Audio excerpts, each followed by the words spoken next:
Marketing is a podcast for business owners and leaders, produced by my dad, Steve Davis, and his colleague at Talked About Marketing, David Olney, in which they explore marketing through the lens of their own 4 Ps: person, principles, problems, and perspicacity.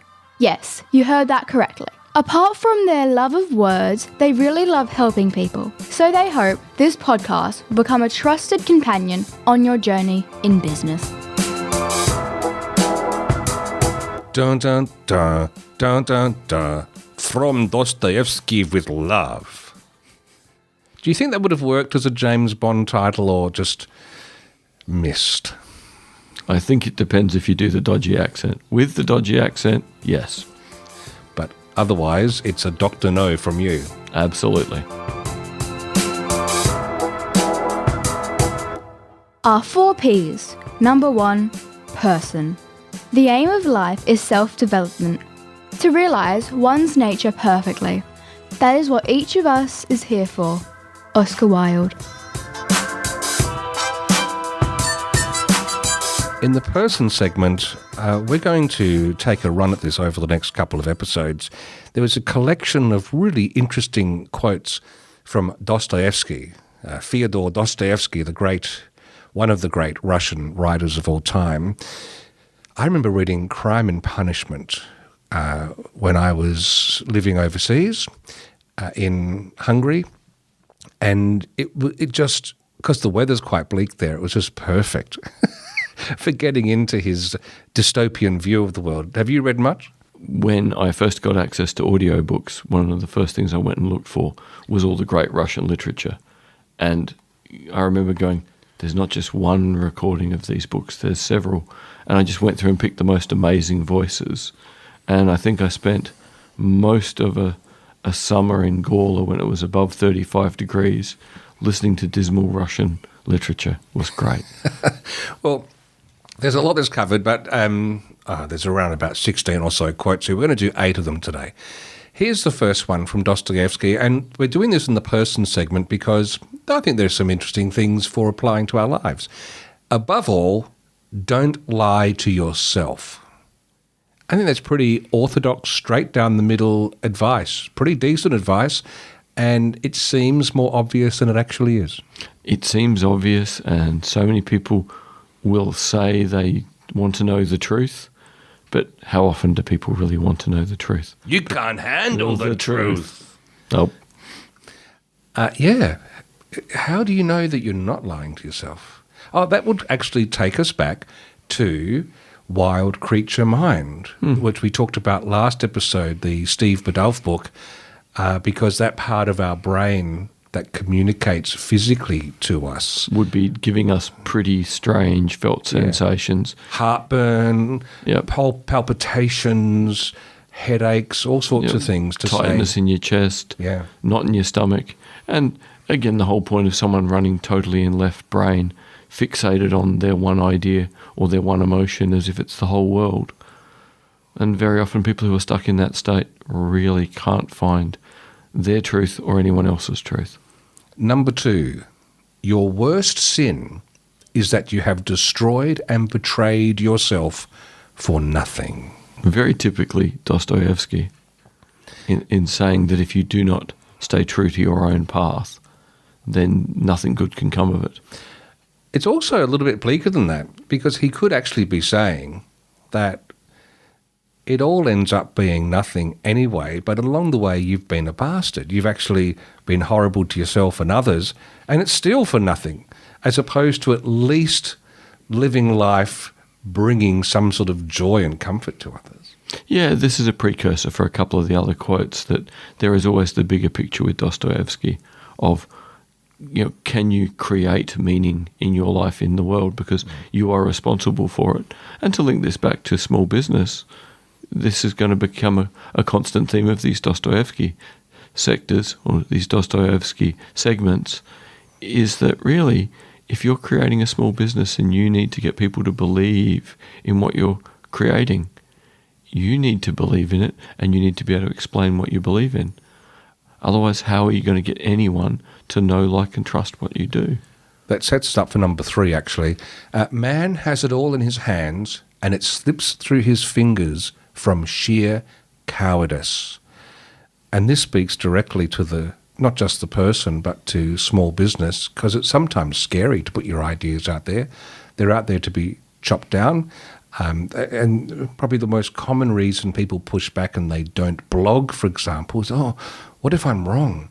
What if someone disagrees with me? And that is cowardice coming through as a convenient excuse to hold back. And we just know that that's very detrimental, because then no one knows about us. No. And the brave thing is to just have another go when you learn something new and say, hey, I've got an update from my previous blog. Number 4, the best way to keep a prisoner from escaping is to make sure he never knows he is in prison. Now, this is very much in the personal realm, and I think is at a society level. I do liken you know how if you're on day release from a prison or home detention, they give you an ankle bracelet. I have taught people wearing them. Oh, they've been allowed out for the day. Okay, so it just is with them all the time and it beeps. I think our smartphones are the ankle bracelets that we hold in our hand, and we don't know we're in prison, but we are imprisoned by them. I forget the staggering figure for how many of us the phone is never more than 1 meter away from us 24 hours a day. And that animal habit is crafted thanks to all the work of Mark Zuckerberg and all his people to keep us habitually going back and back to this prison that is dressed up to not be a prison. I think where the world will look back, if we do ever get some decent headspace again, we'll look back on this era and go, wow, that was a really dark patch where humans basically shrank the world to something that was 10 centimetres by 20 centimetres and black. And where everything became mediated down to bright colours and short slogans. And one of the things from number 5 that flows on from this, Dostoevsky's quote, tolerance will reach such a level that intelligent people will be banned from thinking so as not to offend the imbeciles. And I don't think you have to be overly smart to see what happens in the public discourse in these social media channels. You try and have an intelligent conversation or put something out there that has nuance, and everyone's ready to pile on. Again, we are in the midst of cancel culture, and the thing we really need is for cancel culture to be cancelled. That would be good. We're going to push that to the extreme next episode when we talk about Woody Allen's autobiography. But I know there are people who have been getting their flu shots and their COVID vaccinations, but they don't share it publicly anymore because they know there's just going to be a whole tribe of anti-vaxxers and others who will just pile on with conspiracy theory after conspiracy theory, and it's just not worth it. And that is, I think, what Dostoevsky foreshadowed in that quote. Number 6, nothing in the world is harder than speaking the truth. Nothing is easier than flattery. That's very true. And I encountered that recently with my theatre reviewing, because I went to see the new play by David Williamson called The Puzzle. And myself, Samala Harris, were the only reviewers, the only critics who said, this is bad. This is actually a suboptimal play. I said it in really vividly dramatic terms because I was so let down. I love David Williamson, and this play was a horrid piece of rubbish that, in fact, I even got a little note from Peter Gurr saying thank you for having the courage to speak up like that. And yet, there's a whole lot of people who do theatre reviews for these online magazine places. They just waltz in. They love being the centre of attention. They love skimming across for the largesse of all the free tickets. And, they gushed over it. Just gushed. Of course, they were the ones whose quotes were used in all the State Theatre's promotional material, obviously. And I think that's Dostoevsky. Speaking the truth is hard. I hated having to write that review. I did not. It's not how I like to be, but I had to speak the truth, and it was painful. Yeah, but I think in some ways the more painful filter there is how many people read the play before the play was put on and flattered when they could have spoken truth. So how alone does the author feel that he'd got positive feedback from people he trusted before it went out in the world, when perhaps some people close to him could have said, "One more edit, mate. It's not up to your normal standard." Funny you mention that, because I did say one of the things about the title, The Puzzle, is how puzzled I was that no one had spoken up in confidence to David in that process. So, yep, we're both on the same sheet there. Number 7, the mystery of human existence lies not in just staying alive, but in finding something to live for. You agree? Absolutely. As someone who nearly finished a PhD on Camus and Sartre, meaning is what life is all about. And if you understand the world from an existential perspective like Dostoevsky, you believe you have to find your own meaning and then bring it to life and keep it alive and keep it growing. So again, there's a link to small business. There's no reason for your small business to exist unless you believe there is. And if you stop believing, it will stop flourishing. The responsibility is on us to create the fabric of meaning in this world. I mean, John, you name dropped Camus and Sartre there. But if we think of John Lennon from the Beatles, he's saying, whatever gets you through the night, he's saying the same thing. However you make sense of the world, however you need to make sense of the world is all right. It's all right. Yep. Just make sense of it and keep making sense of it. Last comment for this episode. We'll come back for some more next time. You sensed that you should be following a different path, a more ambitious one. You felt that you were destined for other things, but you had no idea how to achieve them. And in your misery, you began to hate everything around you. How do you summarize that? Unfortunately, that is the psychopathology that I saw the last couple of years I was teaching in students who'd gone from being enthusiastic to being cynical about everything. And we talk about the consistency of misery, don't we? Because it becomes quite reassuring to be in suffering misery the whole time, because then when you get let down again and you see more let down than maybe there is, it just reaffirms that you're right. Yep, you can just keep going. It's not me, it's the world. It's very sad. He had his finger on something there. And of course we see that then manifest in some of that negativity that is piles on through social media channels as well, where in a disembodied connection with others, you can spew poison and there's very little that you put at risk yourself. Well, that finished on a dour note, but I think that is what we expect from Dostoevsky. Kind of unavoidable. Yes. Wouldn't have been a great title. He wrote so many. Kind of Unavoidable could be the lost novel of Dostoevsky, yet to be unsurfaced. We could write it. We could get AI to absorb some Dostoevsky and write the missing novel. Which hopefully one of his friends would have said, mate, rethink that title.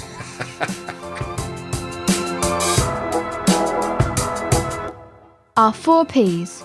Number 2, principles. You can never be overdressed or overeducated. Oscar Wilde.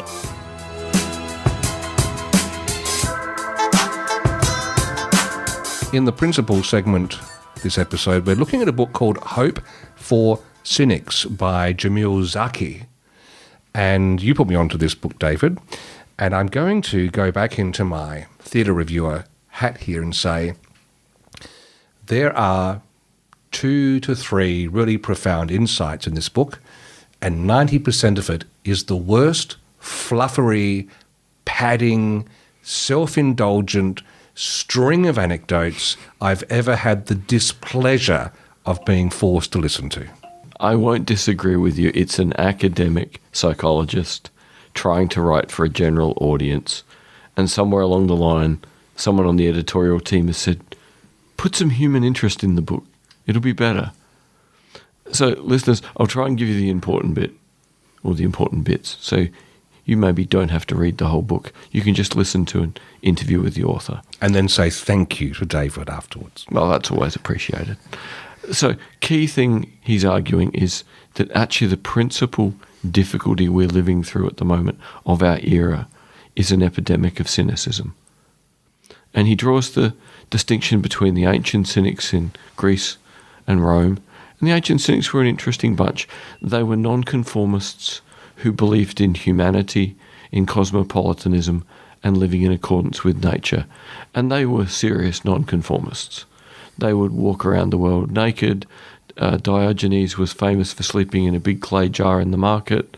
They would steal food. They would do all sorts of strange things. They would wee in public if they felt the need, just to get a response. But, I just call that Friday night. But yeah, again, Friday night in most cities. But modern cynicism is essentially the set of beliefs. The world doesn't care. The world will do something mean. People don't care. People will do something mean. The world's going to screw me over, so I better screw it over before it gets me. And this is what he's saying we're in an epidemic of, and sadly, he's right.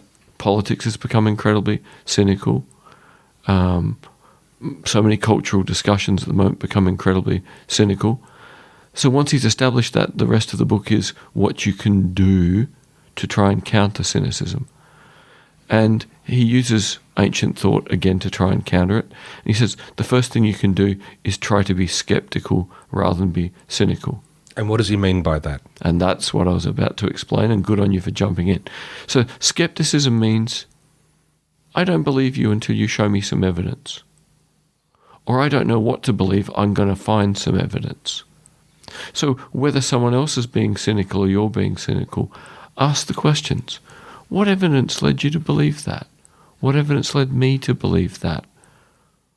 And if people can't answer that question, go, well, why don't we together go and find some evidence so we both understand this and perhaps can agree on the evidence rather than disagree about what we're talking about? Which reminds me, I taught some media literacy classes at Walford Girls' School many years ago, and I remember saying to them, when you see a headline come through on the news and you're starting to feel a strong emotion, ask yourself, is this an emotion that the writer or the editor has conspired or confected to make you feel, as opposed to taking a deeper breath and looking for what the essence of the story is beneath the Barnum and Bailey? Yep. So really, we're into the world of type 1, type 2 thinking. Type 1 being very fast, you instantly respond. Type 2 is you slow down and go, hang on, why am I feeling this? Why am I thinking this? What's my evidence? What was my process? So this is the slow, more scientific way of trying to address cynicism, and particularly for small business in the context of we have to make a decision about what to invest in next year. Which bit of the business are we going to grow? But the economy's stuffed and the political situation's terrible. Well, what's your evidence for those two things? And once you've outlined your evidence, do you still need to take action next year? And if you take action on the basis of your evidence and you've thought about what's going on and you've got a solid argument to underpin what you want to do, you've gone beyond cynicism, you've used skepticism, now you have a plan. So that's probably the first half of the book. The interesting part in the second half of the book, and all of the book is too long, but the ideas are still very powerful, is Zaki's own research on if you show people some trust, more often than not, they will live up to it. Because we're such a social species, if you show people mistrust, it gives them a license to behave poorly to you. If you treat people as if you trust them, and you give them an opportunity to do something where they're trusted, the vast majority of people will try and live up to trust, because socially, biologically, historically, it's so important. So where you can, trust people, because you will get better behaviour back. Ernest Hemingway once said, "The best way to find out if you can trust somebody is to trust them." He was half right. Trust doesn't just teach us about people, it changes them. It's a gift they repay. A reciprocity mindset means understanding this. Leaps of faith are actions inspired by that knowledge, deliberate bets on other people. Where preemptive strikes bring out the worst in others, leaps of faith bring out their best, especially when people feel our belief in them. Trust is most powerful when people offer it loudly, clearly giving others the chance to show us who they are. Loud trust can look irrational. Someone loans their car to a new friend. A manager delegates a sensitive task to a junior employee.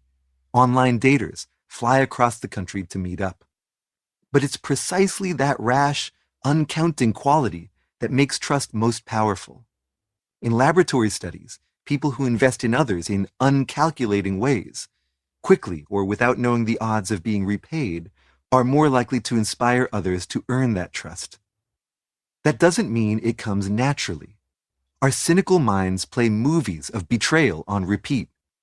Trust is powerful, but also frightening, especially for those of us who have been burned before. But leaps of faith come in all sizes. We can start small, loaning our friend a bike instead of a car, or giving a new employee a less critical task at first. Mixing loud trust with a dose of skepticism allows us to build relationships warmly and wisely.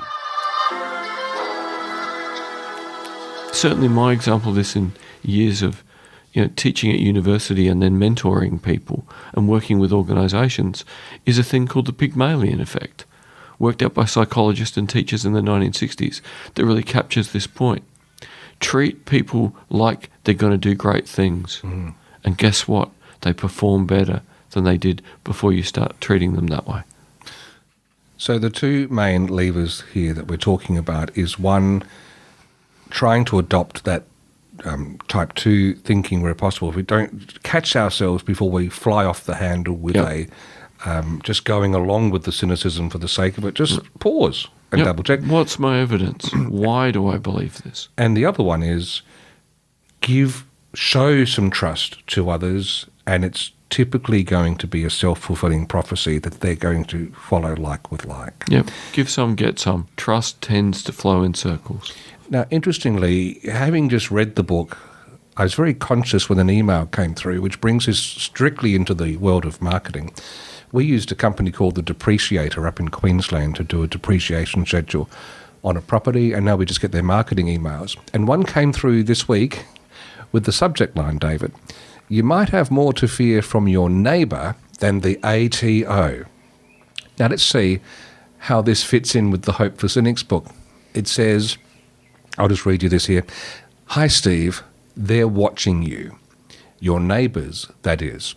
In the 23-24 tax year, the ATO received tip-offs about dodgy dealings from more than 47,000 people. In the last 5 years, there have been more than 250,000 tip-offs. You can read more about those here, and they've got a link to it. Then it says, the ATO pitch this as largely ordinary people wanting to right wrongs that affect the broader community, sort of a community-spirited act. But often grudges are a bit more focused than that and come very close to home, and often they concern rental properties." Now, we have here the people at the Depreciator going for the lowest common denominator in human reactions, this stream of cynicism, and they're fueling it to say, see, it's a horrible world out there and your horrible neighbours are against you. Yeah, like we've had this conversation, listeners, about where are our comfort points on how we create marketing material. And this ad is one of those things where we just go, no, never.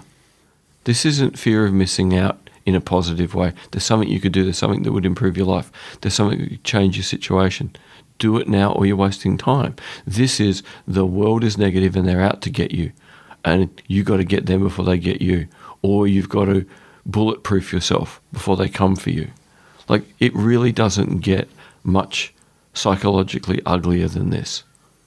No, it's like they'll make the world burn and add fuel to the fire because it might meet their needs. And to heck with the fact that it's now staining relationships between humans. As long as they make money out of it, they don't care. It's like the Joker in the Batman movies. It's that he doesn't want the money. He's got all the money. He just burns it. Very cynical world. And so never using that company again. And for anyone who thinks, maybe you could pull an ad like this once and get away with it if it got more business, think about what people drawn in by an ad like that are going to be like when they interact with you. You've just tipped them into full-blown cynicism, paranoia, and now you're going to try and get money out of them? Our 4 Ps. Number 3, problems. I asked the question for the best reason possible. Simple curiosity. Oscar Wilde. In the problem segment, I want to address a problem that's wrapped up with something good. We saw a conversation that one of our dear friends and clients, Bill Baker, pointed out to us. It was from Sandler Worldwide, because we quite like the Sandler book on advertising, and they have a How to Succeed podcast, and they had Richard Bliss from Bliss Point Consulting sharing his insights into social selling on LinkedIn.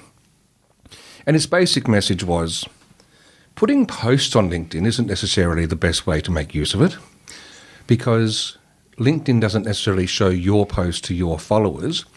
He says they show them to about 10%. And if you share links in your posts, well, maybe they show them to about 5%.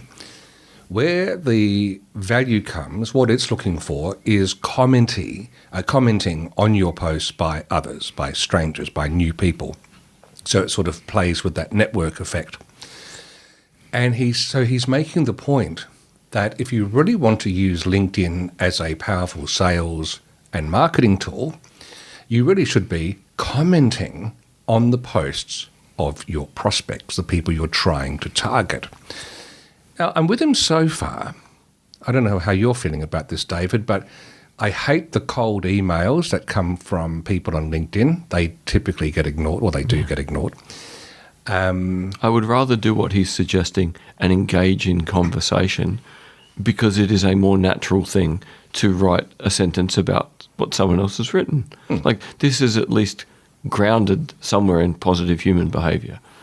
And so his idea is, if they've said something and you want to get their attention, you can comment constructively on their post, or even go up a notch, write your own post and tag them in it, saying, I just saw David Olney talking on his podcast about XYZ, and there's some interesting points he wants to make, but I want to say this about it, because then David Olney gets a notification that Steve Davis has talked about him. He goes, who's this Steve Davis guy? And he goes, have a look at the profile, and so it's just leading into that connection. Look, I'm with that too. If you have an earnest question, there's good points. I love this. And it's the sort of thing that I've been telling people to do since a long time ago. But then he gets into the fact that if you're not really sure what to say, just run their post through ChatGPT to come up with some interesting stuff. Several of my clients are microwave companies for NASA. I don't know anything about microwave transmissions for NASA, but when they post something, I kind of want to leave a comment. I don't know what to say. You know who does know what to say? ChatGPT. There you go. ChatGPT can give me some ideas of what I should say to my audience of sales leaders in tech, that this post actually is relevant to them. ChatGPT, could you give me some ideas in authoritative voice, or a humorous voice, or a sarcastic voice, taking the content that I'm giving you, distilling it down to a 12th grade level or a 12-year-old level, and making it relevant to a real estate person? What would you say about that? ChatGPT is going to pump out a whole lot of ideas for you. And now you've got the idea, oh, I hadn't thought about that. Now that crosses into problem territory for me. That is comment spam. And if you hang around in these places long enough, you're starting to see a lot of obviously AI-generated gunk. And then it's just busy talk. And then if you do actually happen to talk together and they discover your knowledge is skin deep because you don't really know, you just use trickery to try and hook them in, well, there goes your authenticity. Yeah, David? You've got such a small opportunity to show you're authentic in a medium where anyone on planet Earth could potentially add a post. So you want each post to be someone saying something they want to say. Who wants to wade through 50, 60, 70 comments if 55 of them were kind of okay written, but pointless? Like, this is going to destroy a medium like LinkedIn very quickly if this becomes normal. And LinkedIn is better for rewarding meaningful engagement in a way that other social media platforms don't. Like, what a way to potentially undo the least worst platform. Yes. And so that's why it's in the problem segment. And what we should do is actually do what Richard Bliss is saying. Once this is out, I'll do a post on LinkedIn saying, we saw Richard Bliss say this, and we've discussed it in our podcast. And let's see if you and I both have Richard Bliss pop up in the listing to say, Richard Bliss has looked at your LinkedIn profile. I reckon that's a good experiment. And whether we get some strange, ambiguous comment. Written by an AI. I think this one will come from him, but who knows? Maybe. Interesting, intriguing. We'll keep you up to date. It could come from the Bliss bot.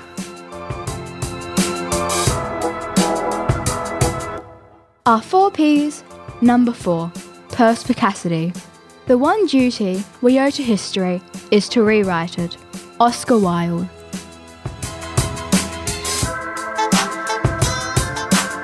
In the Perspicacity segment, seeing we were just talking about the use of bots and AI, I thought this would be a fun ad to look at, because in this segment we like looking at campaigns and ads in particular and ask ourselves, would they work in this day and age? Well, this one's actually only hot off the press.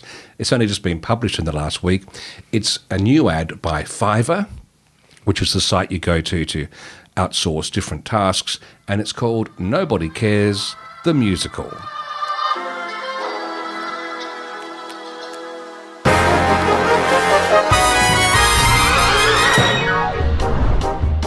We made this ad with AI and nobody cares.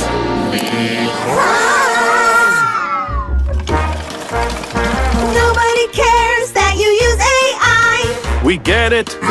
You used AI. We just care if it works. If it disrupts Or it comforts. or makes a user dramatically cry. Oh, I love this. Did they use AI? Nobody cares. Nobody cares. Yeah, I built this bot. Just make it work fast and I'll give it a shot. Your boss doesn't care an ad was made with AI. That's TMI. She just wants ROI. Like a pen or a brush, AI is only a tool. So don't brag like a pro if you grunt like a fool. Just show what you did. Beyond that, nobody cares. Nobody cares that you use AI. They care about the results. For the best ones, hire Fiverr experts who've mastered every digital skill, including AI. Oh, by the way, did we mention this ad was made with AI? Nobody cares. So there you go. There's a fun musical tune that I think sticks close to the truth, David. Nobody cares if you use AI. Generally speaking, there'll be some caveats where they do. But at the end of the day, clients want to make sure that you get the job done. So it could be that this is the campaign of its time, because I was actually working with a client earlier this week, and for some reason, I don't want to go into this, but I wanted to let him know that this is being done at speed, and I can do it because part of the process I'm using is using some benefits from my own bot within ChatGPT, and which I was quite excited about. It was saving him money, blah, blah, blah. He said, Steve, I actually don't care.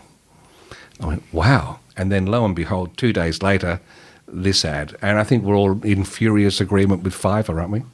I'm amazed how fast we've gone from, oh, is it being produced by AI to it doesn't matter anymore. What matters is it a good product? Does it achieve the desired end, outcome? That we've really, in less than a year, gone from paranoia to acceptance that if people can use it well, and that's how they got a good outcome for me, where's the problem? Of course, the dilemma is with Fiverr, I'm still nervous about these sorts of marketplaces because you've got people from all over the world, including some jurisdictions where, let's just say, the policies, the protocols aren't necessarily equivalent to what we would expect. in our system of law, and so you don't know if you're going to get something plagiarized or buggy, or if website stuff's done, if there's going to be some back doors left in it. That could be a security vulnerability. So I don't use these sorts of marketplaces, but I think the advertising campaign seems to be spot on with truth. But then, will it make someone then move forward to use Fiverr?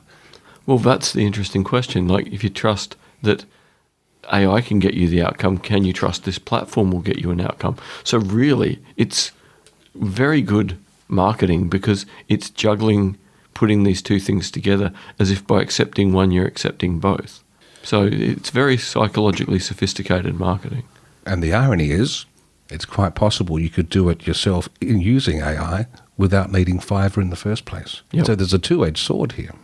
Nobody cares though, David. No, only our listeners care. Thank you for listening to Talking About Marketing. If you enjoyed it, please leave a rating or a review in your favourite podcast app. And if you found it helpful, please share it with others. Steve and David always welcome your comments and questions, so send them to podcast@talkedaboutmarketing.com. And finally, the last word to Oscar Wilde. There's only one thing worse than being talked about, and that's not being talked about.